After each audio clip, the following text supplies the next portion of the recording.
మీరు మీ అభిమాన shows and serials TV కన్నా ముందు ఈటీవీ విన్ యాప్లో చూడండి. Download and subscribe to ETV win app. 99 రూపాయలు మాత్రమే.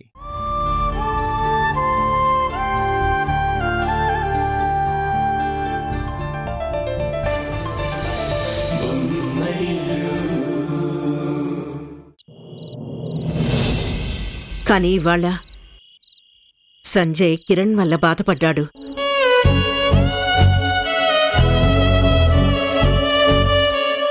కిరణ్ కూడా సంజయ్ ప్రవర్తనకి నొచ్చుకునే ఉంటాడు.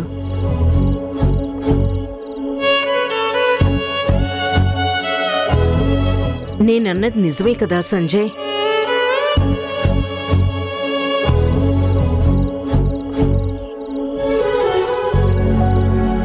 అమ్మా, నేను 2-3 సార్లు గమనించాను. అన్నయ్య ఏదో అనుకుని ఒక పని చేస్తాడు. కిరణ్ దాని గురించి ప్రశ్నిస్తే మాత్రం అన్నయ్య ఈగో ఫీల్ అవుతాడు.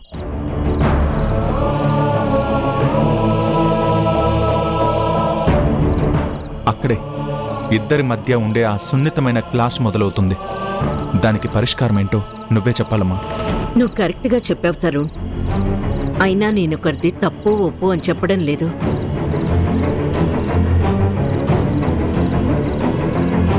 తప్పుల్ని ఒప్పుకోవడంలోనే పెద్దరికం బయటపడుతుంది. సంజయ్, కిరణ్కేమీ తక్కువ తెలివితేటలు లేవు. అది నువ్వు గుర్తించాలి.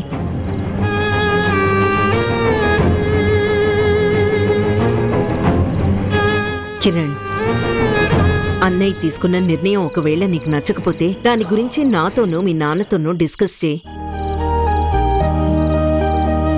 తొందరపడి వెంటనే అన్నయ్యని అడిగితే నువ్వాణ్ణి అనుమానిస్తావనుకుంటాడు. నేనెప్పుడూ అన్నయ్యని అనుమానించలేదమ్మా. అన్నయ్య అపార్థం చేసుకుని కోపం తెచ్చుకున్నాడు. అదే బాధగా అనిపిస్తుంది. నువ్వు బాధపడి ఉంటావనే జరిగిందంతా అమ్మతో చెప్పాను. అందుకే అమ్మ మన ముగ్గురిని పిలిపించింది. నేను ఒక్కోసారి షార్ట్ టెంపర్తో బిహేవ్ చేస్తాను. ఆ తర్వాత నా మనసులో ఉండదురా. విన్నావుగా కిరణ్, అది నువ్వు గుర్తుపెట్టుకో. తరుణ్ చెప్పింది కూడా నిజమేనమ్మా. నేను మంచి పని చేసినప్పుడు ప్రశ్నిస్తే నా కోపం వస్తుంది. సంజయ్, ఏ విషయంలో అయినా నీకు ఈ మధ్య కోపం పెరిగిపోతుంది. అది కరెక్ట్ కాదు. బిజినెస్ మ్యాన్ మైండ్ ఎప్పుడూ ప్రశాంతంగా ఉంచుకోవాలి. ప్రెషర్స్ని, టెన్షన్స్ని కంట్రోల్ చేసుకోవాలి. అడిగిన దాంట్లో తమ్ముడు తప్పేం లేదు. దానివల్ల నష్టం వస్తే తర్వాత నేను నిన్నే కదా అడిగేది. ఇక ముందైనా ఇంటా బయట అందరూ కలిసే ఉండాలి. మీరు అన్నదమ్ములరా, దాయాదులు కాదు. అర్థమైందా?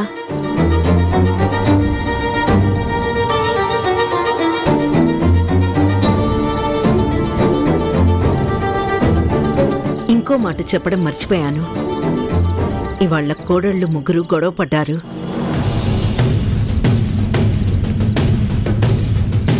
ఈ విషయం చెప్పి మీ దంపతుల మధ్య దూరం పెంచడం నా ఉద్దేశం కాదు. కానీ ఆ ముగ్గురి మధ్య దూరం పెరుగుతున్నట్టు నాకు అనిపించింది. మేఘన నాలాగే టక్కున మాట జారుతుందమ్మా. ఒక్కతే కూతురు కదా, కొంచెం గారాబంగా పెరిగింది. మిగతా వాళ్ళు మాత్రం వాళ్ళింట్లో గారాబంగా పెరిగి ఉండరా? చిన్నవాళ్ళని ఒక మాటని వాళ్లతో అనిపించుకుంటే పెద్దరికం ఏముంటుంది? అది మేఘనకి ఎన్నోసార్లు చెప్పాను. అయినా ఈ ఇంట్లో అన్నదమ్ముల మధ్య అభిప్రాయ భేదాలు వస్తున్నప్పుడు తోడికోడళ్ల మధ్య రావడం సహజమే.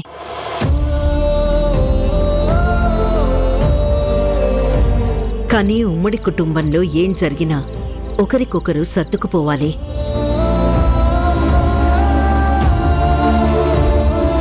ఎవరి భార్యకి వాళ్ళ అర్థమయ్యేలా చెప్పి మళ్ళీ ఇది రిపీట్ కాకుండా చూసుకోండి.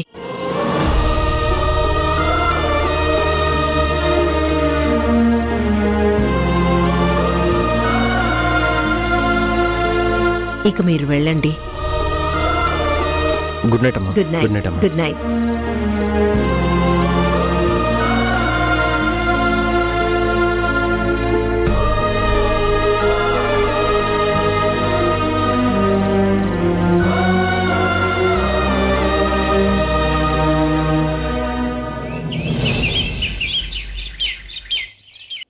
పెళ్లి పనులు చాలా ఉంటాయి ఉషా. పసుపు కొట్టడం దగ్గర నుంచి ఇంటి ఆడపడుచుండాలి. ఆడపడుచుని మించిన దేవత లేదు, అల్లుని మించిన చుట్టూ లేడు అంటారు.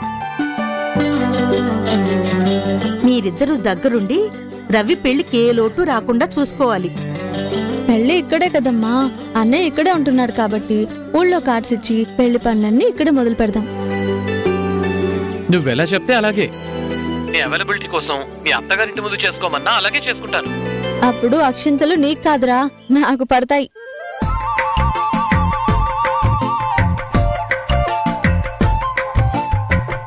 అమ్మా. ఏంటమ్మా? పెళ్లి ఘనంగా చేయాలని దాహతకు మించి ఖర్చులు పెట్టుకోకండి. అప్పుల పాలైతే కొత్తగా పెళ్ళైన వాడు ఇబ్బంది పడతాడు, సంతోషంగా ఉండలేడు. అన్నయ్య, నీకు కూడా చెప్తున్నాను, ఆడంబరాల కోసం అప్పులు చేయొద్దు. అలాగే లేవే, నేను పెళ్లి కోసం ఒక బడ్జెట్ పెట్టుకున్నాను. అది కూడా మన కాలేజ్ దగ్గర ఆఫీస్ ఉంది కదా, తన దగ్గర చిట్టి వేశాను కదా, ఆ డబ్బులే. అవునుషా, అల్లుడుగారు ఇంకా లేవలేదా? కిరణ్ నిద్ర లేస్తేనే ప్రపంచం మేలుకుంటుంది. ఆయన ఎప్పుడో లేచారు. బావకొకసారి ఫోన్ ఇస్తావా, మాట్లాడతాను. ఒక్క నిమిషం. ఏవండి, ఏవండి. అమ్మ అన్నయ్య వీడియో కాల్లో ఉన్నారు, అన్నయ్య మీతో మాట్లాడతారట. హాయ్ రవి. గుడ్ మార్నింగ్ బావగారు. Good morning. సారీ, నీ పెళ్లి చూపులకి రాలేకపోయాను. కొంచెం ఆ రోజు బిజీగా ఉన్నాను, ఏమనుకోకు. పర్వాలేదు బావగారు. అన్నట్టు ఆ అమ్మాయి ఫోటో చూశాను, చాలా బాగుంది. కంగ్రాట్స్. థ్యాంక్స్ బావగారు. సరే అమ్మా, ఉంటాను. మంచిదమ్మా. Bye bye.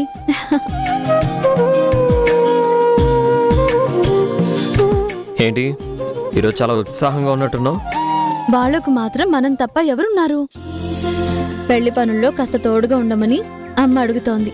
మరి నువ్వేమన్నావు? తోడుగా ఏంటి, నీడగా కూడా ఉంటాను అంటున్నాను.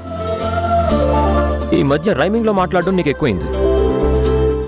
రైమింగ్ అంటే గుర్తొచ్చిందండి, మీకు తెలుసా రమ్య కూడా మంచి మంచి కవితలు రాస్తుందంట. నైస్. తను భావ సౌరభాలు అని ఒక వాట్సాప్ గ్రూప్ క్రియేట్ చేసింది. దానికి నన్ను అడ్మిన్ గా ఉండమని బలవంతం చేస్తోంది. కానీ నాకు కుదరదని ఖచ్చితంగా చెప్పాను. కవిత్వం రాయడం మానేసినట్టు వాళ్ళకి చెప్పడం ఎందుకని. కవిత్వమే కాదు, ఏ కళ అబ్బినా అది మరుగున పడిపోకూడదు. కానీ అత్తయ్య గారికి ఇష్టం ఉండదు కదా. నేను 2 పాటలు పాడాను, అమ్మకి తెలిసిందా? నువ్వు ఆ గ్రూప్ లో అడ్మిన్ గా ఉన్న విషయం నాకు తప్ప అమ్మకి ఎలా తెలుస్తుంది? నీ భావుకత్వం వంటగదిలో ఆవిరైపోకూడదు, నాకు చేసే సేవల్లో కనుమరుగైపోకూడదు. సరస్వతి కటాక్షం ఉంటే తప్ప ఇలాంటి కళలు అబ్బవు. ఇప్పుడు ఒక ఉషా రాస్తే మహా అయితే ఒక 100 కవితలు రాయొచ్చు. అదే రమ్య లాంటి వాళ్ళు 100 మంది రాస్తే వాళ్ళందరినీ నువ్వే తయారు చేసినట్టు అవుతుంది. మీ అమ్మాయిలంతా ఎక్కువ సున్నితంగా ఆలోచిస్తారు కాబట్టి మంచి కవితలు ఎన్నో పుట్టుకొస్తాయి. ఒకసారి ఆలోచించు.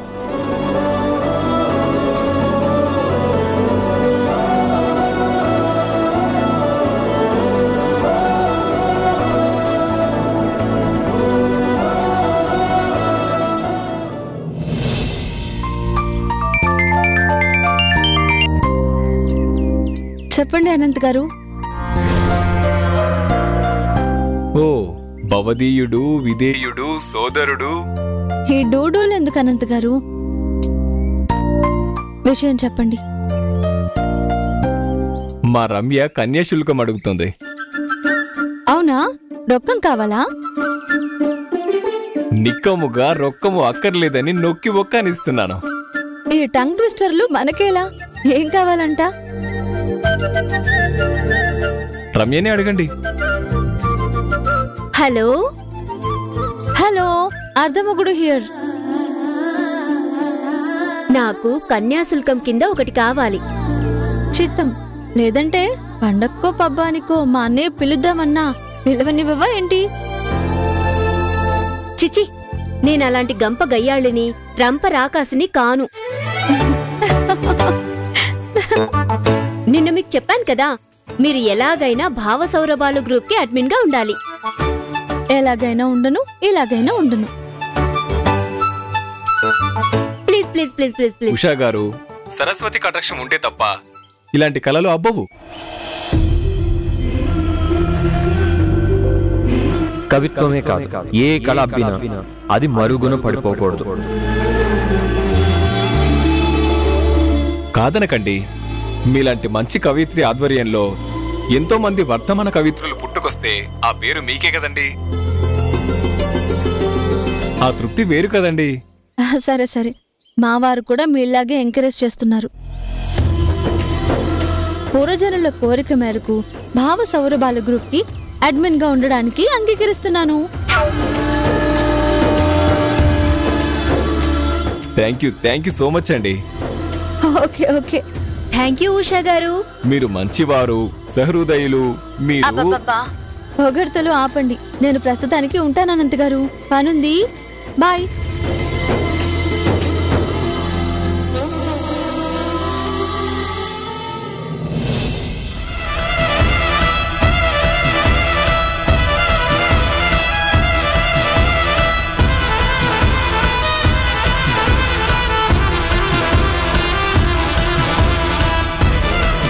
మధ్య బల్లిలా పుంచుంటే అద్భుతమైన విషయాలు తెలుస్తున్నాయి. ఈ అనంత్ అనేవాడు మళ్ళీ ఎంటర్ అయ్యాడు కాబట్టి ఉషాని ఇంటి నుంచి పంపించడానికి ఇదో అవకాశంగా మార్చుకోవచ్చు. ఎస్.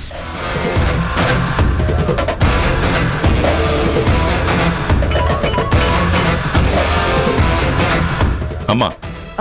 నానా చెప్పు మేఘనా. నాకొక నమ్మకస్తుడు కావాలి. అలాగేనమ్మా.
ఏంటి అంత తీవ్రంగా ఆలోచిస్తున్నావు? మేదో మదనం చేస్తున్నా. నీ చిన్న మెదడుని బాగా క్రష్ చేయకు. మళ్ళీ కొత్తది కొనడానికి మార్కెట్లో దొరికే వస్తువు కాదు. చాలండి. భావ సౌరభాల కోసం భావావేశంతో, భావుకత్వంతో భగీరథుడు దివి నుంచి భూమికి గంగను దించినట్టు నేను కవిత్వాన్ని జలధారలా రప్పించడానికి శతవిధాల ప్రయత్నం చేస్తున్నా. అయినా అక్షరం ముక్క కూడా రాలేదా? అక్షరాన్ని ముక్కలు చేస్తే కవిత్వం రాదు శ్రీవారు. అక్షరం అక్షరం పేర్చుకుంటూ పోతేనే కవిత్వం వస్తుంది. అంతేనా? లేక మా అమ్మకి భయపడి నీ బుర్రలోంచి ఆలోచనలు బయటికి రావడం లేదా? అత్తగారు గీసిన లక్ష్మణ రేఖను ఎలా దాటాలా అని కూడా ఒక పక్క బుర్ర తొలుస్తూనే ఉంది. నేనే పర్మిషన్ ఇచ్చాను కదా. అయినా నేనే ఆ లక్ష్మణ రేఖని దాటేశాను కదా, పాటలు పాడాను కదా. అవును కదా. మీరేదైనా ఈజీగా దాటగలుగుతారా? డౌటా? అవును, డౌటే. ఈ సంసారం అనే సముద్రాన్ని దాటడం కష్టమేమో గాని ఇంకేదైనా చిటికలో దాటేయగలను. మీరు భవసాగరాలు దాటనక్కర్లేదు శ్రీవారు. నేనొకటి చూపిస్తాను, అది దాటితే చాలు. కొంపదీసి హుస్సేన్ సాగర్ చూపించి దాటమనవు కదా. నా పతిదేవుని ప్రాణాలను పణంగా పెట్టి పందెం కాయను. ఇది చాలా తేలికైంది. ఏం దాటాలో చెప్పు.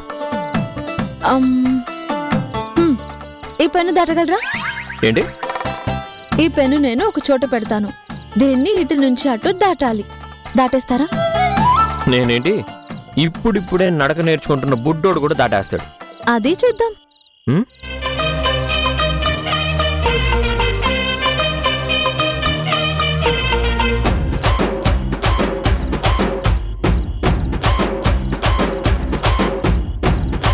ఇంకా ఆలోచిస్తున్నావు ఏంటి? త్వరగా పెట్టు, దాటేస్తా. అదే ఎక్కడ పెట్టాలా అని ఆలోచిస్తున్నాను. ఇంకెక్కడ? నేల మీదే కదా, పెట్టు. నేల మీద పెడతానని అనలేదు కదా మరి.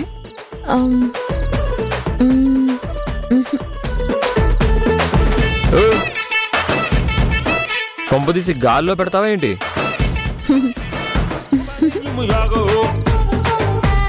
ఎక్కడికి?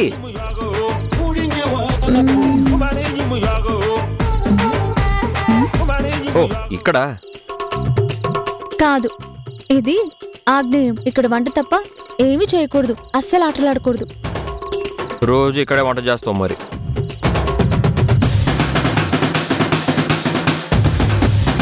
పోనీ ఇక్కడ? ఇది వాయువ్యం, ఇక్కడ మంచిది కాదు.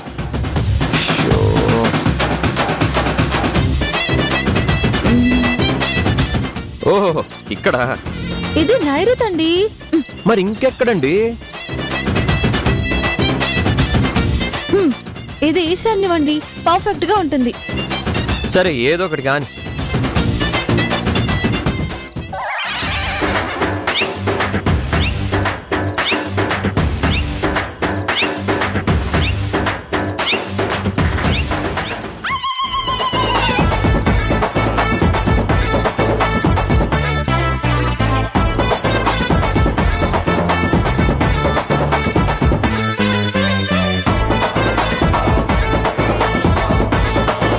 ఇప్పుడు దాటండి,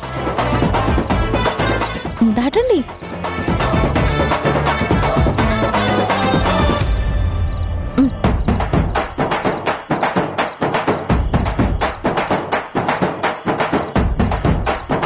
చూస్తున్నారేంటి?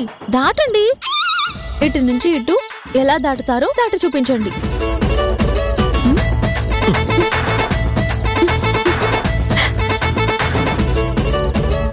Cheating cheating cheating. ఓడిపోయానని ఒప్పుకోండి. నేను గేమ్ చెప్తాను. ఇలా కూర్చో. నేను 3 అనే లోపు నువ్వు ఆటోమేటిక్ గా బెడ్ దిగిపోతావు. నాకేం అర్థం కాలేదు. కమ్ హియర్, కూర్చో. నేను 1 2 3 అని లెక్క పెడతాను. 1 2 అనగానే 3 అనకముందే నువ్వు దిగిపోతావు. అస్సలు దిగను. పందెమా? పందెం. రూపాయి. ఈ చిన్నప్పటి పందాలు ఇప్పుడు చల్లవమ్మా. ఏదైనా మన రేంజ్ లో చెప్పు.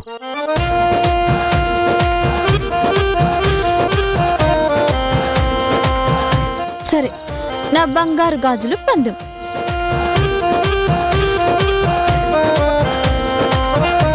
నేను రెడీ. ష్యూరా? ష్యూర్. ఓకే. ఇది ఆగ్నేయం 1,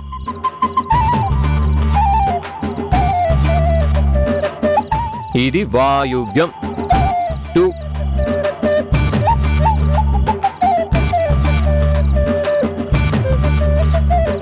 ఇది నైరుతి.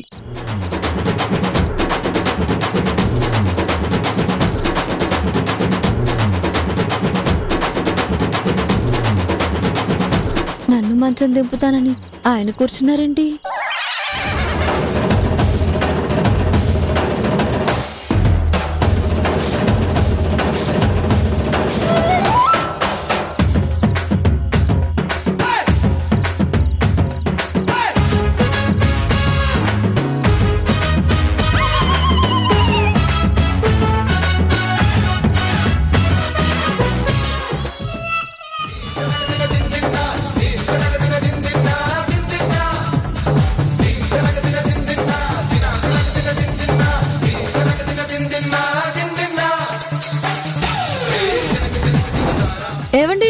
నైరుతిలో కూర్చున్నారు. అవును, తెలుసే కదా, గేమ్ ఆడుతున్నాం. ఆగ్నేయంలో 1 చెప్పారు, వాయువ్యంలో 2 చెప్పారు, మరి నైరుతిలో 3 చెప్పాలి కదా. అవును కదా, చెప్పాలి. మరి చెప్పరే. నాకిప్పుడు మూడ్ లేదు, మూడ్ వచ్చినప్పుడు చెప్తా.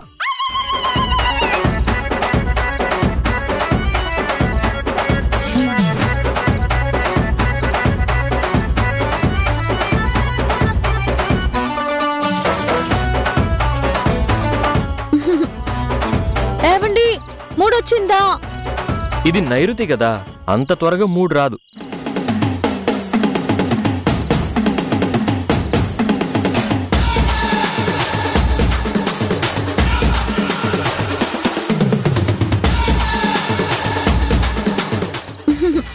ఇది చీటింగ్ చీటింగ్ చీటింగ్.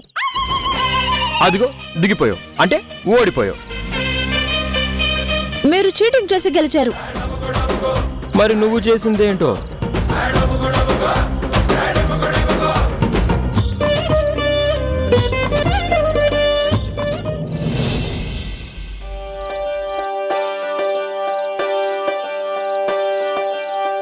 ఒకే ఒక లోకం నువ్వే, లోకంలోన అందం నువ్వే, అందానికే.